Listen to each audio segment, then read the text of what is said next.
নিয়েছি তোমাদের রান্নাটা খানিকটা দেখানোর জন্য। প্রথমে পেঁয়াজ পাতাগুলো দিলাম রাইসে, তারপরে ক্যাপসিকাম দিলাম, টমেটো দেবো না, এটা চিকেনের টমেটোটা চলে এসেছি। আর তারপরে চিংড়ি মাছ দেবো পকোড়া দিয়ে, সোয়া সসটা দিয়ে নাড়িয়ে তারপর রাইসটাকে নাড়াচাড়া করে নুন মিষ্টি যে যেরকম খাবে নাড়াচাড়া করে নাড়িয়ে রেখে দেবে। সামান্য একটু ঘি দিলেও দিতেও পারো, না দিলে না দিতে পারো। এটা হচ্ছে আমার চিকেনের। আর চিকেনটা তো বললাম, চেষ্টা করবো, এখনও জানি না পারবো কিনা চিকেনটা বানাবো।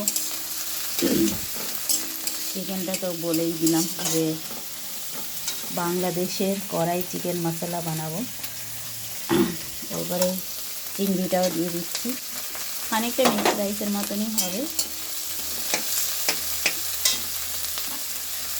একটা ডিম, এই যে সাদা অংশটা দিয়ে ডিমের পকোড়াটা করেছি, যেরকম চিলি চিকেনের পকোড়া করে ওই রকমই।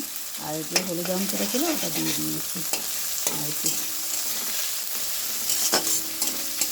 দারুণ হবে, করে খেয়ে দেখো, যেরকম যেরকম বললাম চেষ্টা করো। ইচ্ছে হয়তো রান্নাটা পুরোটাই দেখায়, কিন্তু ক্যামেরা ধরতে আমার অসুবিধা হচ্ছে, রান্নাটা করতে হবে। Bye, good night.